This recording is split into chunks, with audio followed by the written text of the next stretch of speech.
as much recently. More so it's been the lurkers recently, but it was very popular for a while, so we got plenty of practice against it.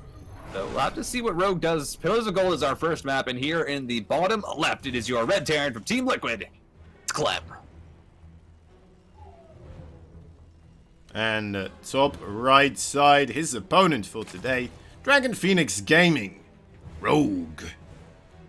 Coming in for the first spots here. Dragon Phoenix Gaming, I think I like their overall lineup a little bit more so than that of Team Liquid here.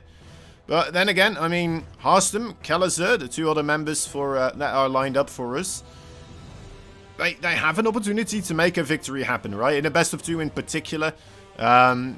Kellezer, I mean, he's just been getting better and better. He was on a very high level before. After he joined Team Liquid, it seems like his skill level has just been skyrocketing even more so.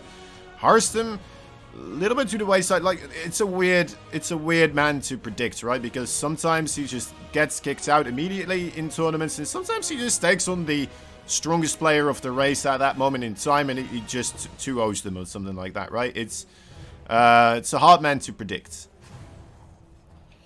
Yeah, and you know, I'm just gonna say I appreciate that Clem still has the IEM background. Everyone got the little space background there. Still has that up. Decided, yeah, I don't need to replace it. Looks good. But yeah, I think it was a nice aesthetic that they had going on there. Of course, you know, the space platforms. It was janky at times, but we loved it. All deep inside, we loved how goofy it was. Oh, the jumping around. Always did it to me. Oh, well, here we go. Woo! Oh, don't fall into the depths of space. We need you, Kalaris.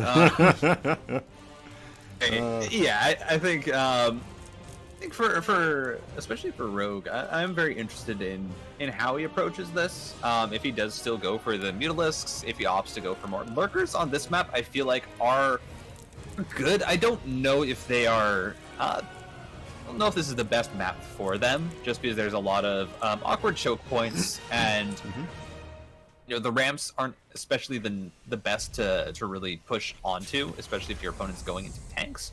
But actually, we're seeing the second time today, even though like I haven't seen this strategy in a couple, like in a month or so, is the second 3 racks. Yeah, the 3 racks. I think it gains a lot more popularity overall with by Bjorn. I think Bjorn made it a big thing again. He's kind of the player, right, that likes to just have units out on the map that he can micro with, and yeah, it can work. I like to do this sometimes as well in my ladder games, but that was I think it was Zippy the Fly that I kind of copied there. Saw him do it once in a WCS small qualifying match, and I was like, oh, this looks cool. But yeah, afterwards, it does seem to be gaining some popularity recently, right? And it's even the same thing. So it's going to be double tech lab here, stim and combat shields, just a ton of Marines. So you know, it's the same thing. It's going to be a push. I imagine there won't be SCVs with it. I'd be surprised if there was, but there's always the possibility of the SCVs also being pulled, just because you know there aren't going to be banelings out just yet. And Rogue has been fairly lenient here on the scouting. Hasn't, you know, really didn't push out with any early lings. His overlords are positioned very, very, you know, generously, you know, just giving a respect here to Clem. Yeah. So, not sure if he'll be ready for just this kind of timing attack here with just a bunch of Marines, stim, combat shields, and I mean, even with Queens and Lings, I don't think that just straight up wins against it. No, the Marines do really well against the Queens, and they do really well against the Lings. You are in a little bit of trouble if you fight against both at once, perhaps, and the Lings get a good surround. But other than that, like this could just catch your opponent off guard immensely, right? And just get a ton of drones. I'm not sure if it's going to kill Rogue. Probably not, right? He will stabilize, but it's definitely a big potential for him to lose quite a bit of his units. Getting an early scout here with these Zerglings, that's already pretty good. He's going to now know 18 Lings on production. All right, that's a very good thing for him. Yeah, sees the Master Marines, just barely pushes in time with those to scout in. That's absolutely massive, as you said. Now 24 Lings additionally on the way, giving a lot of respect here to this massive ball of Marines. Yeah. Overlords Just Overlord gonna get picked off here. It will supply block Rogue a little while as I think Clem here, he's just gonna try and pick off creep, gonna try and delay his opponent and gets a nice little wedge here, but here comes the surround of the Lings. Nice micro back to just try and deal with them first. Doesn't want to fight them with the Queens. Okay, Clem looks now like the he was surround again. planning to move back, but yeah, good surround there from Rogue. Does stop him from doing so. Clem just trying to fight as much of these Lings without the Queen shooting him at the same time, so he gets somewhat of a valuable trade still. And yeah, look at that. It's still somewhat equal in the resources lost. Of course, that still kind of benefits Rogue here, as he was not the one initiating the aggression. But looks like he has 10 more drones on the way. So yeah, Rogue here, probably a little bit more comfortable. The thing is, this is going to have to follow up, of course. There's more Marines, and this time around they will have medevacs. There's still no Banelings. There is only now a layer on the way, and it's going to be a while before we really have a ton of anti-air against those medevacs, right? So, who knows? Clem, the king of micro, will he be able to do something here? Or the European king of micro, I should say. Yeah, and you have, the medevacs are going to be coming across the map probably to support these Marines. But I do think it is a bit curious here. Rogue went for the actual macro hatch before his fourth. He doesn't even have really a fourth base up at the moment. So I think it's going to be interesting to see how he does against this with just Lings and Queens. Of course, right now he just sees the Marines, but as soon as the medevacs join, this gets a lot more dangerous. No Banelings, only one being morphed right now. Now this could still push in and do some damage. Again, his Ling count is diminished from that earlier attack. He's going to come on in and he's going to pick up, actually. Decides he doesn't want to try and fight that all at once, despite having, I think, a larger army. It's going to play out safe, and you have the Spire here, but still, Rogue being kept to 3 bases. Yeah, I think his stim pack may have just been about to run out, and he wanted to heal up before he would do another stim. Like, the 2 stim army, it's just quite a bit fragile afterwards. So, moving back and trying to maintain a bit of the, really being as, how do you call it, efficient as possible with his trades. Ooh. Sees the Lings moving across the map. That's not very efficient, this. Oh, more Marines. Hello.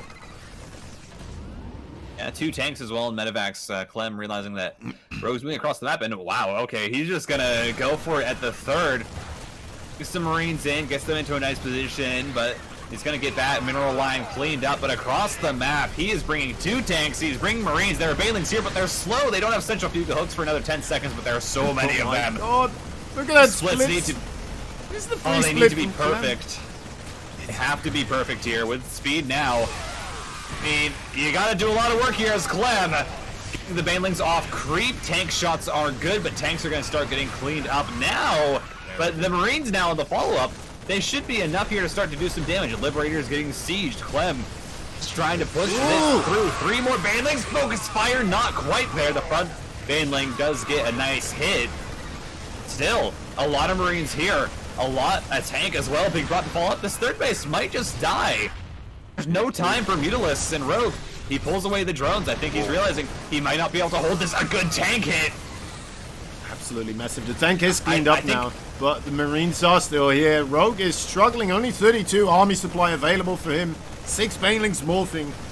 But this is a lot of Terrans still to deal with right now. And Clem just backs up. Oh, no, wait. He moves into the main base. I thought he was just like, all right, nice. Let me regroup with the rest of my reinforcements. He gets a bit more value here. Might be able to pick up another queen. Fair enough. I mean, it's good damage anyway. You kill that 3rd, get yourself on the same amount of bases as the Zerg, and you have more workers, you have more army. This is just a great position, and only now is Rogue able to build the Mutalisks that he wanted to get. He's getting 8 at a time, but he still has gas banked up. They were delayed for so long. So, I guess these Mutalisks are kind of the hope here for Rogue. If these Mutalisks can get a lot of damage, then he might be able to salvage this game. But as it is now, Clem is in an absolutely wonderful position. Yeah, left side under a lot of pressure now all of a sudden. More siege tanks being involved. And, I mean, Clem is fighting Lingbane Mutalisk now with the siege tank composition. Usually you want to have the Widow Mines here, but it doesn't seem to matter. I wonder if so many Marines. If the siege tank was an initial choice here for CLEM because he was anticipating roaches as well, or this was his actual choice against the Lingbane Muta. Pullback is good. Baneling's trying to roll through, but they just can't. His army just getting cleaned up. There's more Banes here, but again, there's just, I mean, there's not enough Zerglings to support it. Rogue is having to spend so much on the army. His worker count isn't high enough behind it to really, I think, beat the production of the Terran. And, I mean, unless there's a massive micro blunder here from CLEM, this really should be him just slowly pushing Rogue to death. He just has more army, he has upgrades, and he's just getting everything that he needs to slowly beat the Zerg. Yeah. There's been, again, an enormous amount of macro behind this from CLEM here, just keeping everything going, and it's showing, right? He just has so much everywhere right now after a slight kill on that base. Sometimes when Rogue loses bases, it still feels like, well, he might still be okay, right? There we go. That's the Widow Mines now. So CLEM, yeah, even gonna be more efficient here in the oncoming battles. Rogue, I mean, might try and find an angle here against this army that's caught out, but there's a tank already there, and yeah, was definitely prepared for that. So Rogue not being able to find an angle, he's finally getting back up a 4th base and starting to re-drone, but again, he's just lost so much at this point that CLEM is even on him with the economy. He's just building a much stronger army. He's getting his +2/+2, he's getting Widow Mines, everything that he needs to counter the Lingbane Muta. And it's going to be a rough ask for Rogue to hold here. Again, he needs a massive surround. He needs a blunder on the micro from CLEM to really have a shot here at defending. He's actually going to be able to dive here onto the 3rd base. The missile turret getting repaired, and he has to, I mean, I think he has to eventually pull away. Baneling's being rolled in. The pullback is just good enough. A lot of Marines get cleaned up, but I mean, on the other end, Mutalisk doing a lot of damage to the 3rd, but you lose your 4th, you're rebuilding. I just don't know if this is sustainable right now for Rogue, as CLEM might just try and end the game right now with this push. It's just such a sad moment in time when all of your Mutalisk here and trying to do a base race and they can't even out-damage the repair on a single missile turret. We'll be able to push this army of CLEM back again. Its supplies are somewhat equal here overall. CLEM did lose a lot of the SCVs, but again, Rogue here on still 3 bases. A very tough situation for Zerg. Yeah, while he's losing a lot here. Yeah. Of course, the economy is still in favor of CLEM, but you know these have been really good trades for Rogue. 2 in a row there, actually. He finds the really good trade, gets the kills on the 3rd base, and sure, he loses the base, but he manages to completely clean up the army of CLEM and reset that count. He's still working with this Lingbane Muta comp. He's still managing to find a bit of success with it. He's not going to be able to attack that 4th base at all. Ooh, what am I there? Getting some Banelings, but Rogue is doing a little bit of magic here. He's really trying to make it work, and he is getting, he's definitely getting somewhere where he's having a lot of success here as Widow Mine's being burrowed, but should just send a Ling to help clean those up. Yeah, I mean, losing mining time normally, it's not that massive, but look at how little mining that's happening now for Rogue. There's 900 minerals being gathered, 3,200 around that mark for CLEM here. That was 3 times the amount of mining there going on for CLEM. He's being very cautious here with his push-outs. He's not bringing absolutely everything across the map, which I think is smart. He still has some stuff in defense here, as Big Widow Mine's gonna get some massive connections, but now Lings and Mutalisk trying to dive into the natural base is a great position for CLEM. The whole position, I don't know why Rogue tried to force that through. Very strange attack there from Rogue. I'm not sure what the plan was. Trying to get some damage done, but now just taking hit from Widow Mines, loses a ton of Lings, loses a ton of Mutalisks, and he was in a decent spot there. I guess he knew he had to try and get some damage, but that was just not the right call. I think he just, like, his one shot right now, I would say, is win with a base race, and I think he wanted to try and get that done. He wanted to get those Zerglings into the natural domain. But yeah, overstayed his welcome there quite gruesomely. Now across the map. Banelings rolling in, the Widow Mines. Well, I mean, don't even really have to be set off right now. The Marines already split appropriately. The Thor there in the front as well, making things more difficult. A nice pickup with the medevac, so no magic books to take that down.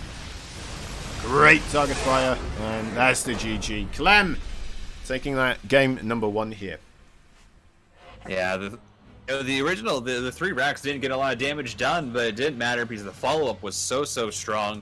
Rogue was across the map, didn't have his whole army in position, so he couldn't just jump on top of the tanks immediately. The base gets snipes, and from there it was just a matter of time. CLEM trying to, I mean, he just had to trade out. He just had to kill units pretty much, and he would eventually win in the value race. That happens. Rogue taps out, and Team Liquid getting that first win here, which is definitely very important. I think CLEM here getting, if he gets a 2-0, would be massive for Team Liquid, because as you said, the next 2 matches are going to be a bit more, you know, favored towards DPG. Yeah, I would say so. I think Dark versus Hearthstone the most favored towards DPG, but I mean, Cure Kelliser still Cure favored, of course, but Kelliser, I do definitely believe in his skills right there. We'll have to see if he manages to pull it through, though. Of course, Cure an absolute monstrosity in the TVT as well. Anyway, Rogue and CLEM first up, still Giganotha. Yeah, this is an interesting map for Terran versus Zerg. It's definitely a position that's, I mean, we saw it before. We saw it in Rogue played against Mech on this map, where he went for the mass Roach Ravager army, which did work out quite well. So I am kind of excited to see how CLEM approaches this. Of course, you do expect it to be bio. I think that's just the standard here, because it's so much easier to micro to get into good positions with it. I'll have to see how Rogue approaches it with his, comp. We saw Linkbane Mutant didn't exactly work out. Maybe we see him go towards the Lurkers on this map, because they are just they are very, very good on Jaganatha. Yeah, easy place to kind of split up the map. Yeah, I don't think that's a bad call. Let's see if he goes for that in the top right side. The Red Terran from Team Liquid, the Frenchman, CLEM. Bottom left from DPG, it's your blue Zerg. His name is Rogue. Rogue, one of always these weird figures. Not quite sure how he's going to show up in these massive matches. Bit underwhelming that perhaps in that first one. But then again, he was struggling ever since he kind of lost that base, right? Just felt too far behind, and then slowly but surely CLEM just being able to overwhelm his opponent. Kind of like watching a ship slowly sink into the ocean. You're like, they're trying to bail it out. They got the buckets, they're trying to scoop out the water, but the effort is most likely in vain. Even if they get close and they think that they're going to get all the water out, but then the hole just gets bigger. Yeah. I like that analogy, because then if more people have to run around with the buckets, right, you have less people on the guns, so you have less firepower overall. And then, yeah. That is what breaks you down. StarCraft 2 games, it's official, StarCraft 2 games are naval warfare. Dang, we've made the connection. Hell yeah. That's right.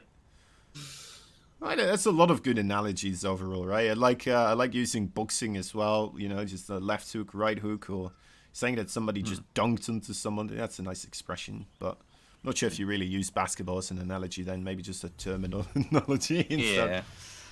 I think dunk has kind of expanded beyond basketball to just kind of styling on somebody, like just absolutely decimating them. Yeah, I like basketball analogies. I'm a basketball player myself. I think they're good. I think they work. Yeah. What other kind of good basketball analogies would you put in there? Like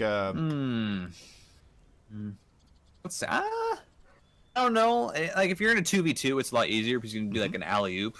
One player right. attacks the front, the other attacks the back. I feel like in a 1v1, I don't actually know. Like you can say like a rear cut for a a counter attack, but you can just say counter attack at that point. A backstab. You can alley-oop yourself as well, right? Or just knock it on the board first and something like that. I mean, you know, like, you say you have, like, you know, the Thor sends out the first, like, volley, and then the Widowmine hits. That would be an alley-oop, I think, Yeah. on the Terran side. Oh, nice catch on that creep too, man. I think it might also work out with just with all the different roles you have in basketball, right? Like a point guard or like a offensive front. Like there's a lot of different roles that a player can have, and then that kind of influences the playstyle. Maybe in that sense, you could also have like kind of plays more so similar to a point guard's a guy that is just kind of watching what's going on, watching what's happening in the game, and then trying to react to that and make plays happen. And there's players that just try to get their own initiative going and just try to score, right? Yeah. Like, you know, we have Dark coming up, and Dark is kind of like Shaquille O'Neal. He's massive, he's big, you see him coming, you can't stop him. He is the unstoppable force of StarCraft 2. Also, jacked. Dark is massive. Just gonna put that out there. He's a big boy. Yeah, he's got some heft to him, but yeah, I think, you know, you can make it work. It gets a little bit muddy, you know, towards the end with the analogies. You know, you kind of mix and match. That's how it is with, I think, a lot of them. You take some from one spot, some from another, and you make it into the amalgamation that is our StarCraft 2 terms. That makes sense to us. Yeah, as long as it makes sense to us, that's good enough, right? From now on, I'm going to start calling fouls on players, like it's in a basketball game. I'll see a rogue, you know, he sends 2 counterattacks. Says, no, it's double dribble. Get out of here, rogue. That drop was out of bounds. Yeah, that's goaltending. No. Imagine actually having rules in StarCraft 2. That would be weird. Like, yeah, you can't do this. There would be another another hero type character, which would be the referee, just running around being controlled by a player that has to like press a button to blow a whistle and put everything, stop everything. It would be that'd be interesting, but yeah, looking at the game actually, it seems like Rogue is actually going to be going to the Roach Warren. Seems to be his favored tech choice on this map, and meanwhile. From CLEM, I believe you did have a 2-1-1. I believe he does have Stim there already done, working on his combat shields, and he's pushing across the map with those 2 medevacs. So, a 2-1-1 timing gets up the very early third base, or maybe just a regular timing. I'm not sure, actually. I wasn't really paying attention. I was talking about basketball. That was more interesting, but I think more importantly, you have the Roach Warren from Rogue. He's obviously going to be going into that. So, it's not just what he does against mech, he just seems to like it on this map. I don't mind it either, because again, you have the speed zones, so you're not really going to be struggling like you normally do with the Roach's inability to match the pace of the bio as, yep, not going to get too much damage. Gets a queen, that's pretty nice there for CLEM to start off. Yeah, and as soon as those roaches get there, it's a bit more beef for those queens to hide behind, right? We'll probably have a couple of roaches in... He might actually get He's still making some of those rounds. He's not making too many overlords, so I think he's going to be defensive with the roaches. At least that's what I've seen Rogue do with this before. Yeah, he plays defensive with them, and then he kind of... Yeah, he kind of hits this timing attack. Yep. Where he just says, all right, defend it if you can. I just have more than you. And... It does work, especially against a player who went tanks. You know, in the last game, he saw CLEM went tanks. So to deal with the banelings, Roach Ravager, and if it pushes in, it can really do well against that because you don't have the Widow Mines getting a ton of splash damage. Then you can pile down the tanks, and then in the straight up fight, sure the bio will have more DPS, but you will just be, as you said, you will just be beefier. You'll have a lot more HP to hide behind. So. I do like the roaches here on this map, and CLEM, he's trying to push you. He's trying to get a lot of damage done. Yeah. The roaches are also a lot better for defending against that. Oh, that is a lovely bit of Linger harassment here. Intercepting reinforcements. I don't know if that was on purpose or a bit accidental. Anyway, it works out for Rogue there. Catches the siege tank and a big stim from CLEM actually. Trying to chase down these Zerglings now. A lot of time being bought for the Zerg here. Even though the lanes get cleaned up, it means that the Roach army is actually going to push across the map. And here it is, the massive Ravager Ball, so much supply, and he managed to pick off the tank there. So there's only one tank for CLEM to really defend against this. And, I mean, CLEM's going to try and stim it. I don't think you can fight that. There is so much Zerg. Marines do still pretty okay against Roach Ravager, but it is a rough one indeed. It looks like they are just plentiful enough here. The DPS of those Marines, I mean, it is quite ridiculous. Those Roaches can struggle to have enough of their buddies kind of grouped up together to dish out the same amount of DPS to like a single target in particular. So CLEM there with some nice target fire does manage to hold on, and Rogue on the other side of the map, he shakes his head a little bit in that webcam. Yeah, he was really late with the biles onto the tank, so it got a lot more splash than he probably would have wanted. Plus the choke with the barracks meant that the Roaches ended up spreading out quite far, so the Marines got a ton of surface area onto them. But he also got a lot of SCVs there. He got the lift up on the third. He knows that CLEM is not going for a fourth base, killed a ton of SCVs. So as long as he macros out of this, he should be in a good spot. A nice little harass here, getting 8 drones, gets on out. Yeah, great target trying to get a little bit of damage. And now the real question is for Rogue. All right, he's going up onto this fourth base. Does he just try and pull the trigger again? I would be skeptical of his chance of success if he does that, but that's what he's going to go for. It's going to come from probably 2 angles here and just try and roll over the Terran once more. Alright, he's setting up right now. It's definitely a little better of a concave than it was previously. Is CLEM just going to stim into one side though? Yeah, look at how many Roaches are just attacking a barracks right now. That is not good at all.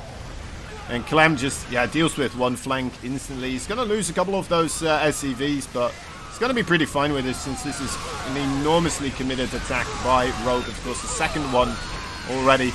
And there it is. GG is called. CLEM takes out Rogue 2-0. An easy start here for Team Liquid. And just need 2 more victories, of course. Are they going to be able to get those, though?